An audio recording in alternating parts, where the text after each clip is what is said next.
வணக்கம் நண்பா.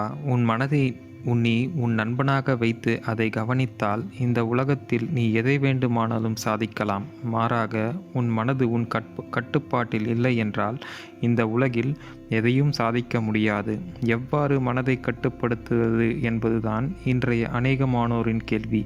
நண்பா, மனதை அடக்க நினைத்தால் அதை அடக்க முடியாது. மாறாக மனதை அறிய நினைத்த அது அடங்கும். அமைதியாக அமர்ந்து எண்ணங்களை கவனிக்கத் தொடங்குங்கள். மனதில் எழும் ஒவ்வொரு எண்ணங்களையும் சரி தவறு என்று முத்திரை குத்தாமல் அப்படியே கவனிக்கத் தொடங்குங்கள். நீங்கள் இப்படி செய்யும்போது நம்மை நாமே ஒதுங்கி நின்று பார்ப்பது போன்றது. இதன் மூலம் நமது மனதில் எழும் எண்ணங்கள் குறைந்து கொண்டே வரும். நாளடைவில் எழும் சில எண்ணங்களும் நேர்மறையானதாகவே இருக்கும். இத்தகைய பயிற்சிக்கு தியானம் மிகவும் உறுதுணையாக இருக்கும். அமைதியாக அமர்ந்து உங்கள் மூச்சை கவனிக்கத் தொடங்குங்கள். இப்படி செய்யும்போது உங்கள் மனதில் உள்ள பாரங்கள் குறையும். மேலும் உங்கள் உள் அமைதி மேம்படும். நீங்கள் இறந்த காலத்தில் நடந்ததை எண்ணி கவலைப்படாமல், எதிர்காலத்தை எண்ணி பயப்படாமல் நிகழ்காலத்தை அனுபவித்து வாழ வேண்டும்.